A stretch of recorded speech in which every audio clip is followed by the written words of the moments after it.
어제 사업 백지화를 밝히는 장관의 모습은 화가 난 어린이가 떼쓰고 고집 부리는 것에 불과했다. 사업 전면 백지화를 운운하며 국민들을 흡박하는 것은 독재적 발상이며 명백한 직권 남용이다.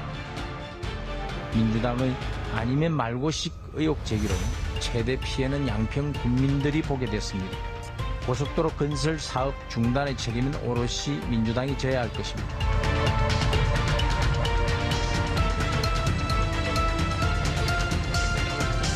지금 시점에서 제가 책임을 지고 그런 점에 대해서 손절하는 게 국가를 위해서도 좋고 국민들을 위해서도 좋다. 양평 국민들께는 좀 죄송하지만 조금만 참아주시기 바랍니다.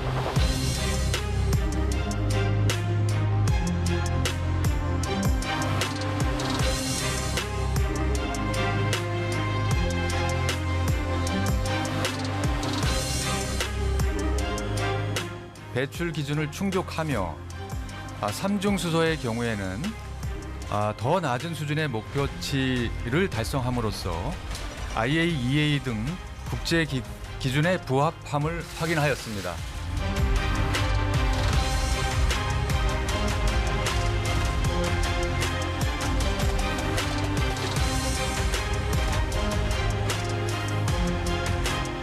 정부 여당은 국민 불안을 괴담으로 몰지 마십시오.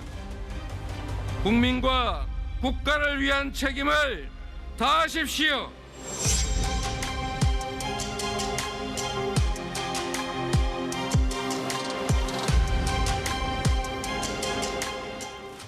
예, 저희가 준비한 영상을 보고 오셨습니다. 아무래도 이번 주에 가장 커다란 이슈들 중에서 이제 꼽자면 서울 양평 고속도로 그 김건희 여사 일가 땅 특혜 의혹 이것과 또 후쿠시마 오염수 문제 이 두 가지가 아닌가 싶습니다. 매주 금요일 저희가 각종 여론조사 결과를 토대로 이야기를 해보는 순서를 마련하고 있죠. 오늘도 두 분 나왔습니다. 장윤성 기자 그리고 여론조사 업체 조원 CNI의 김봉신 부대표 나왔습니다. 어서 오십시오. 네, 안녕하세요. 네. 안녕하십니까? 예. 그 서울 양평 고속도로 문제에 대해서 이번 주는 여론조사가 나오긴 좀 이른 측면이 있는 것 같고 아마 다음 주쯤에는 뭐 조사가 나오지 않을까 어떻게 보냐 국민들의 의견을 묻는 예. 나올 것 같기도 하고 어떻습니까? 다음 주쯤에는 하나 나올까요? 왜냐하면 그런 게 나와야 우리가 또 그걸 토대로 얘기를 할 수가 있을 텐데. 예. 여론조사에는 아직 반영이 되지 않았고요. 예. 예. 독립적인 문항으로도 이제 측정이 가능하고 대통령 평가 긍정률에도 반영은 일부 될 텐데요. 예. 그렇다고 해서 이 이슈로 긍정률이 이제 폭락하거나 상당히 오르거나 이렇게까지 바뀌지는 않을 것 같습니다. 예, 제한적 변수로 보신다는 예, 말씀이시죠. 예. 이미 굳을 대로 굳었다라고들 말씀들을 많이 하셔서 그렇죠. 국정 지지율이나 정당 지지율 부분은 이따가 저희가 또 숫자를 말씀하겠지만 예, 맞습니다. 이미 반영이 돼 있다고 보는 거죠. 예. 그런데 아무튼 이번 주에는 이 관련 조사가 없긴 없지만 워낙에 큰 이슈니까 조금 먼저 얘기를 좀 장윤성 기자 중심으로 좀 해보고 네. 그다음에 다음 이슈로 좀 넘어가는 예. 방식으로 좀 취해보겠습니다. 그 국토부 입장이 좀 정리돼서 발표가 되고 있는데 저희가 좀 요약을 해서 그래픽으로 준비했습니다. 한번 보여주시겠습니까? 예, 원희룡 장관 모습이 있네요. 이런 게 국토부 입장입니다. 그러니까 주민들, 양평 주민들을 얘기하겠죠. 의견 수렴을 위해서 다른 종점을 제시했다. 그 다른 종점이라는 게 강상면을 말하죠. 김건희 여사 일가의 땅이 많다는. 민주당도 과거에 강화 나들목을 지나가는 변경안을 요구한 바 있다라고 국토부가 또 얘기를 하고 있고요. 세 번째는 종점이 강상면, 그러니까 김건희 여사 특혜 의혹과 관련된 그 강상면으로 바뀐다고 해도 땅값 상승에는 영향을 끼치지 않는다라고도 얘기하고 있고요. 또 강상면으로 그 바뀐 종점이 교통 정체를 해소하는 데 효과가 더 크다라고도 얘기하고 있는데 잠깐만 계속 보여주십시오. 이 네 개 가운데 세 번째 것은 제가 그냥 간략히 짚고 넘어가겠습니다. 그러니까 옳다 그르다를 얘기하는 건 아니고 팩트체크만 한다면 그 종점이 강상면으로 가도 거기에 또 나들목이 이미 설치되어 있는 게 바로 옆에 있기 때문에 국토부를 비판하는 입장에서는 종점이 그 강상면으로 가서 그 한 1km도 채 되지 않은 그 지점에 나들목, 남양평 나들목이 이미 있기 때문에 집가 상승에 영향을 끼치지 않는다는 저런 국토부 입장은 좀 말이 되지 않는다라고 얘기하고 있습니다. 예, 저쟁점은 제가 그냥 간략히 얘기를 하겠습니다. 왜냐하면 어제도 저희가 저 문제를 얘기를 했었기 때문에 나머지 부분들에 대해서 제가 좀 장기자랑 얘기를 해봐야 될 것 같은데 먼저 좀 어떻습니까? 예, 저 첫 번째 뭐 주민 의견 수렴 얘기도 있고 한데, 예, 좀 그러니까 팩트 이제- 체크 차원에서만 얘기하죠 우리가. 네. 예. 제가 이제 국토부 사정에 밝은 이제 전문가 관계자들을 이제 쭉 취재를 좀 해봤는데요. 그러니까 우리가 잘 모르는 국토 도로 건설 사업 잘 모르잖아요. 국책 사업이기도 하고 전문가가 아니면 잘 알기 어려운데 예컨대 이 뭐 서울 양평간 고속도로를 뚫는다 그러면 예비 타당성 검토, 예비 타당성 조사를 해야 되는 거예요. 이제 이거 국토부가 하는 건데요. 기재부하고. 그런데 이때 그냥 어떤 군의 어떤 면을 딱 정해놓고 하는 게 아니라 수십 개의 길을 놓고 이렇게 하면 좋을까 저렇게 하면 좋을까 그리고 굉장히 많은 민원이 발생을 한다고 합니다. 그렇기 때문에 그 민원들 그다음에 환경 영향 평가도 굉장히 중요한 포인트이고요. 그리고 그거보다 가장 중요한 건 그래서 가성비가 어떠냐. 그러니까 돈을 많이 냈는데 경제성이 있냐 없냐 이걸 굉장히 중점적으로 보고 그거보다 더 중요한 건 주민 의견 수렴이라는 겁니다. 그러니까 주민 의견 수렴이 없이 느닷없이 양서면으로 결정됐다. 이거는 강상면. 예. 아니요. 예. 처음에 양서면이었는데 처음에, 예, 이거를 예. 이제 강상면으로 바꾼 거죠. 예. 왜 갑자기 바꿨냐? 이게 이제 그 논쟁의 포인트인 건데요. 양서면으로 처음에 결정할 때도 굉장히 수많은 논의가 있었고 그 논의 끝에 결정된 안이 양서면이었던 거지. 예비 타당성 조사도 통과했고요. 그렇습니다. 그리고 그 아시는 것처럼 이 예타를 통과하는 거는 낙타가 바늘귀를 통과하기 어려운 만큼 어렵다. 근데 이게 수도권의 경우에는 1.0이고 지방의 경우에는 0.5인데 이 양서면으로 결정될 때 0.508이었어요. 가까스로 넘겼다 이거죠. 굉장히 어렵게 통과가 된 겁니다. 그런데 이걸 만약에 양서면에서 강상면으로 바꾸게 되면 2.2km가 더 늘어난다는 거잖아요. 그러면 그에 맞춰서 국토부 자료에 따르면 킬로미터당 660억 원. 그러니까 지하철 공사 같은 경우에는 1km당 1,000억 원 정도가 소요된다는 거예요. 그러니까 지하기 때문에. 그러니까 도로는 좀 적게 드는 거죠. 그냥 2.2km 곱하기를 하면 1,450억 정도나 되는 돈이 더 드는 것이기 때문에 예. 이렇게 되면 예타 통과가 더 어려워질 수 있다. 근데 이런 것들이 다 종합적으로 검토가 된 건지 의문이다. 이제 이런 얘기를 하고 있습니다. 관련해서 제가 주민 의견 수렴 절차가 어떤 것들이 있었는지 쭉 살펴봤어요. 2021년 4월 30일 날 국토부에서 예타가 통과됐다는 보도자료를 냅니다. 그럼 그 직전에 주민들 논의가 있었을 거 아니에요. 그래서 어떤 논의가 있었는지 강상면의 경우에 2021년 4월 23일 날 주민 간담회가 있었어요. 이 자리에서 세 가지 안이 얘기가 되는데요. 첫 번째가 뭐냐면 돌 거북상 주제로 한 공원화 추진. 두 번째가 교통정체 불편 호소 대책 마련 요구. 세 번째가 그러니까 면청사가 되게 노후화됐나 봐요. 그래서 이거를 새롭게 좀 해달라는 건데 왜 교통정체 불편 호소가 그러면 이 도로 건설인가? 이렇게 생각할 수 있잖아요. 근데 그게 아니고 이 강상면의 경우에는 양평에 들어오려면 다리를 건너야 된대요. 근데 양평에 다리가 대교가 두 개가 있는데 하나는 양평대교고 하나는 양근대교인데 이게 두 개가 다 너무 옛날 거라서 왕복 2차선이라는 거예요. 그렇기 때문에 이분들의 요구는 이 시가지를 4차선으로 좀 늘려달라. 왜냐하면 일단 들어와야 되니까. 이제 이게 요구지.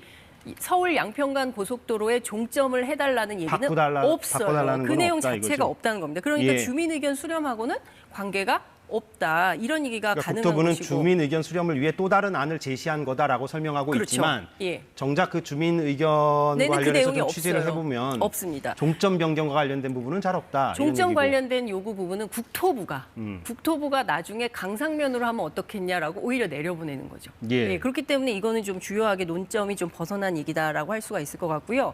강하 IC 예, 관련해서는 그것까지 정리를 해보죠. 네, 지금 서울에서 양평간 가는 고속도로를 뚫으면 서울의 종점은 송파가 되고요.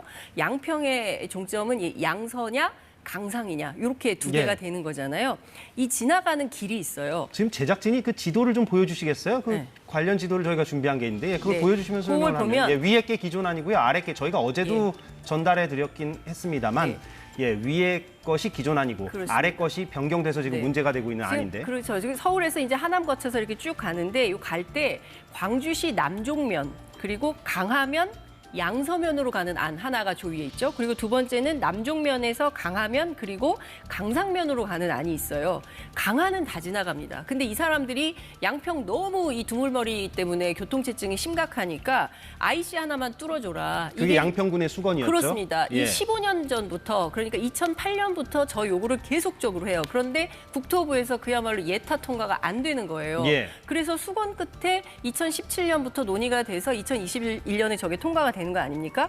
그럴 때 일단 통과가 됐으니까 이것은 정부 예산으로 하고 강화 IC를 하나 만들자. 대신 이 강화 IC는 양평군 예산 45억 정도면 된다고 하니까 인터체인지 예산은 이거는 우리가 하자라고 얘기를 했다는 거예요. 그러니까 여야 불문 양평에서 정치하는 모든 사람들은 강화 IC를 주장했던 게 맞습니다. 그런데 이 강화 IC는 지금 중요한 쟁점이 아니죠. 강화 거쳐 양서로 가냐, 강화 거쳐 강상으로 가느냐. 요게 키포인트인데 왜 강상으로 간 것인지에 대한 설명이 부족한 이게 핵심 쟁점인 것입니다. 예, 그래서 그 양평 군수가요.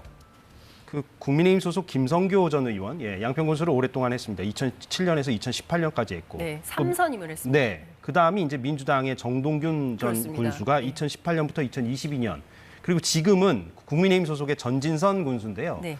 그러니까 지금 말씀하신 취지가 과거에 그 정동균 민주당 소속의 군수도 그 강화 IC 주장한 적이 있다라는 게 국토부의 설명인데. 그렇습니다.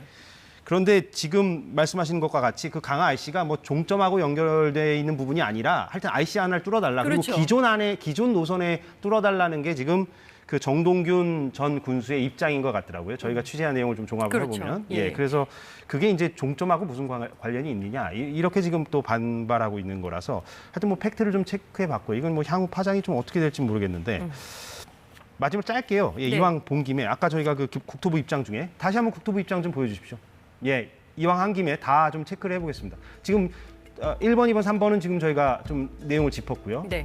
4번, 그러니까 강상면 종점이 오히려 교통정체를 해소하는 데 더 효과가 크다. 저거는 또 팩트체크하는 여러 그 기사들을 보니까 오히려 그 반대다라고 얘기하는 사람들도 있고 그럴 것 그러니까요. 같습니다. 예, 예, 지금 기존 상황- 안이 오히려 두물머리 정책의 해소가 그렇습니다. 더 많이 된다. 예. 왜냐하면 양서면이 두물머리하고 가깝거든요. 그러니까 거기를 뚫어야, 그러니까 원래 이걸 왜 하려고 했었냐, 이 도로가.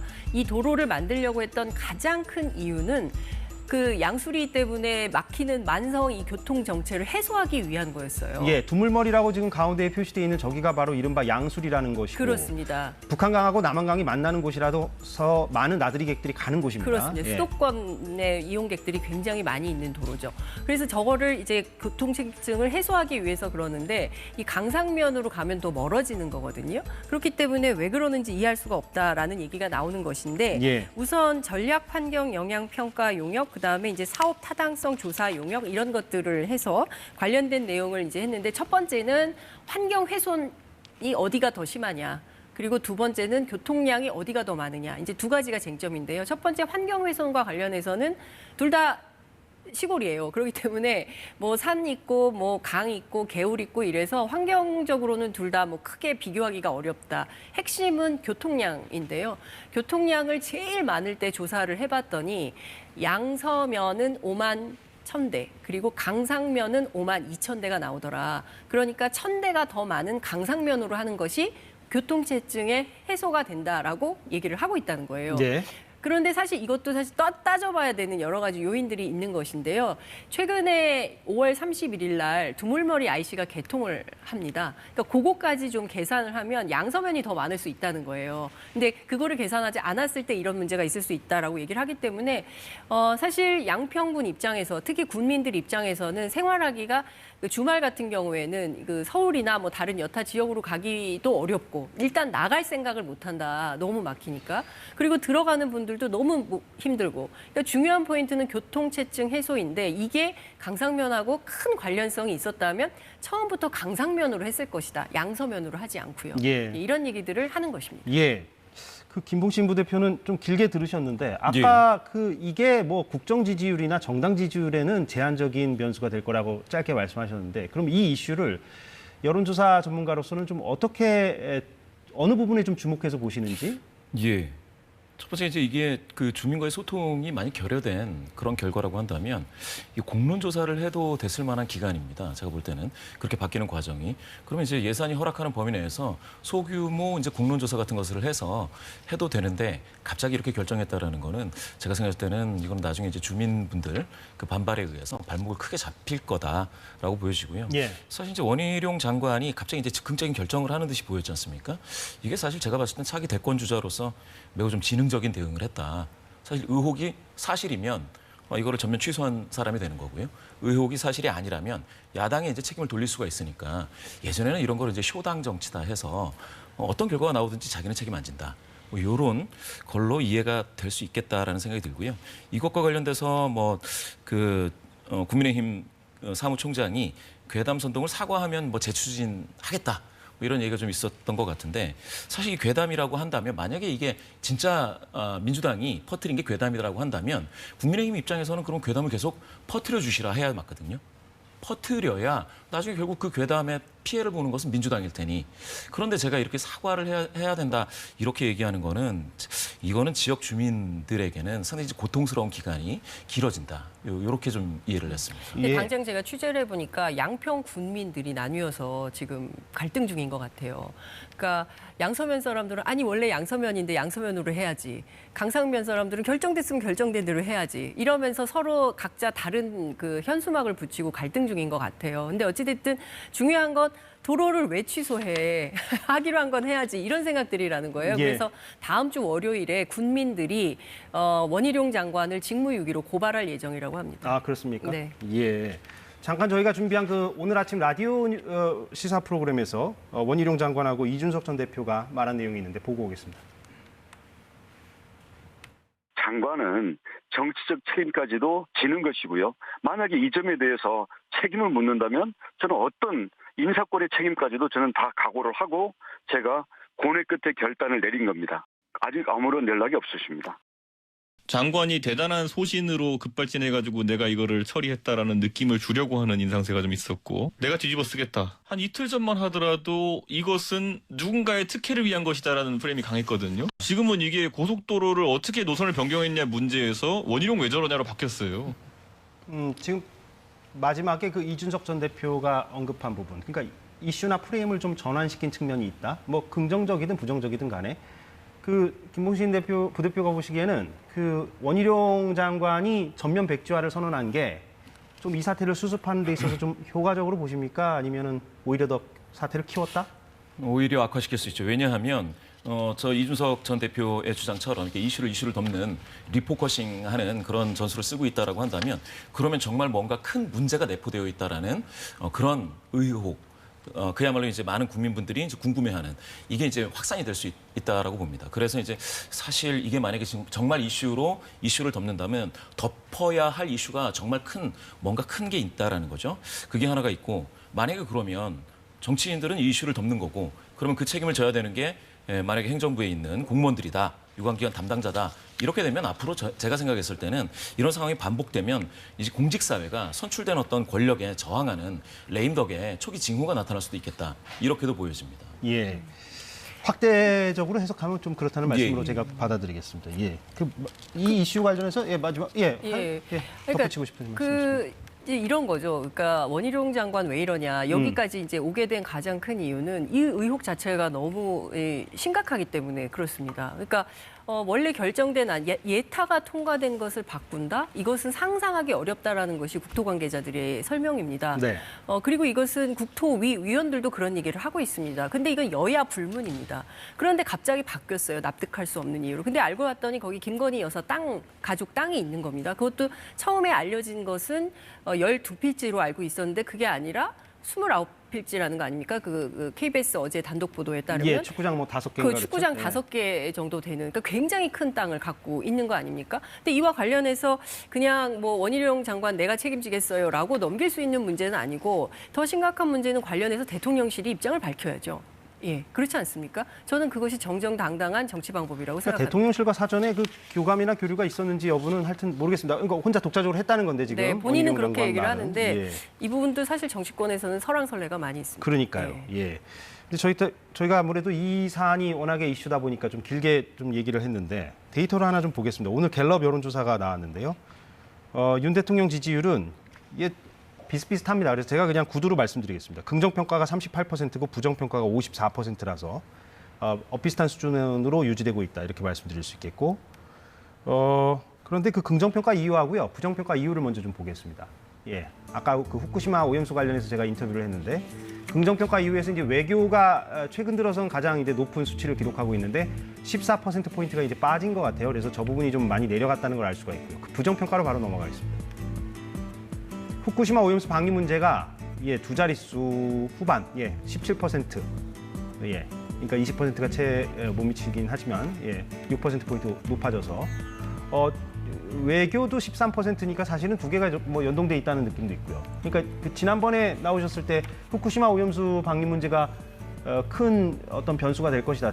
앞으로 그렇게 전망을 하셨는데 맞습니다. 좀 수치적으로 좀 나타나는 것 같기도 하고. 맞습니다. 이게 이제 지금 보시면은 그냥 수치만을 아까 이제 넘어가셨는데 읽고 넘어가 주셨는데요.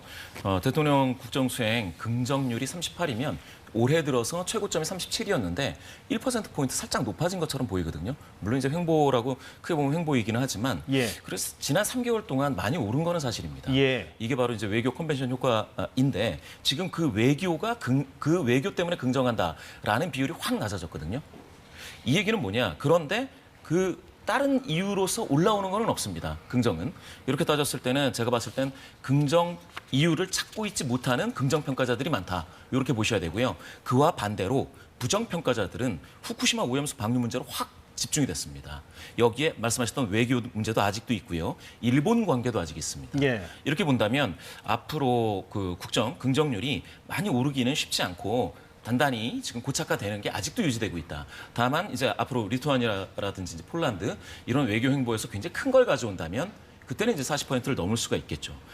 그렇지만 그거는 이제 단기적일 수가 있고 후쿠시마 이 오염수 방류 문제는 어쩌면 계속 지속되는 그런 이슈가 될 것 같습니다. 예, 그렇군요. 그 정당 지지율은요 지금 거의 비슷합니다. 이것도 제가 그냥 구두로 말씀드리겠습니다. 그 갤럽에서는 국민의힘 33%, 민주 32%고요. NBS 조사가 어제인가요? 나왔죠? 2주 만에? 한번 볼까요?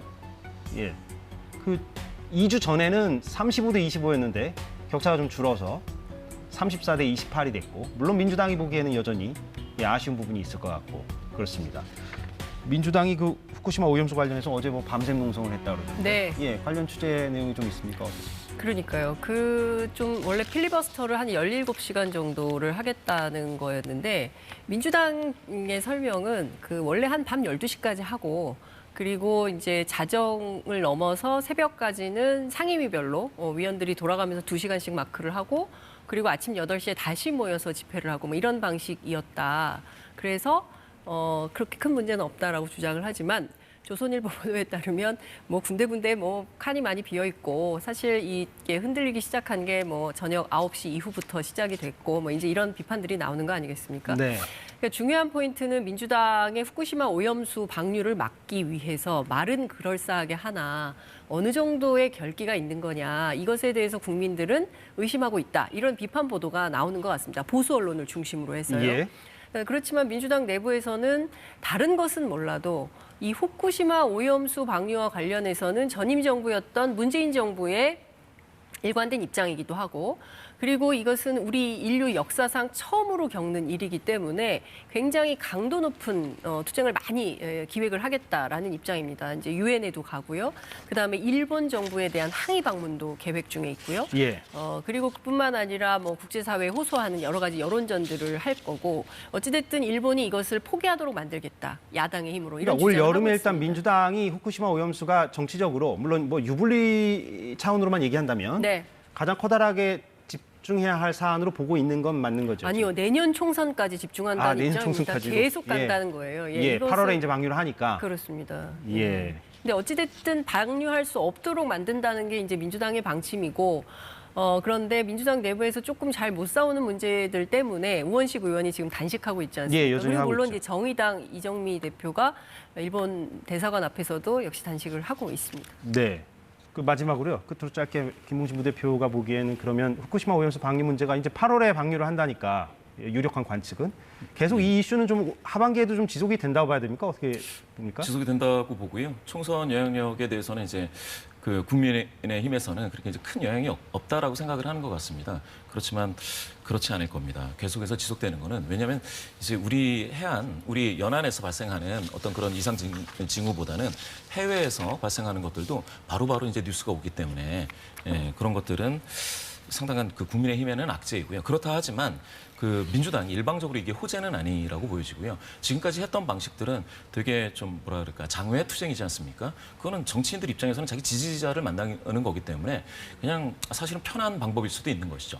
좀 더 진정성 있게 중도 포함해서 모든 국민들이 이러면 진짜 방류가 안 될 수 있구나 그런 어떤 해법을 가지고 효능감을 줘야 되는데 지금은 옛날 방식 즉 폭로전 중심처럼 보였다라는 겁니다. 이게 좀 바뀌어야지 민주당도 좀 지도가 오를 것 같습니다. 근데 민주당 입장에서는 참 뾰족한 수를 달리 찾아볼 수가 있을까라는 의문은 좀 드네요. 그렇죠. 예. 사실은 뭐 국회 상임위도 열고 국회 예. 내부에서 같이 결의안도 채택하고 함께 해야 되는데 여당이 이제 야당하고 같이 뭘 할 생각이 없기 때문에 민주당 입장에서는 사실 장외 투쟁이 어쩌면 한 방법일 수밖에 없지 않나라는 생각도 좀 예. 듭니다. 다음 주에 또 다른 여론조사 결과를 토대로 두 분 모셔서 얘기를 나누도록 하겠습니다. 장윤선 기자 그리고 김봉신 부대표였습니다. 고맙습니다. 네. 감사합니다.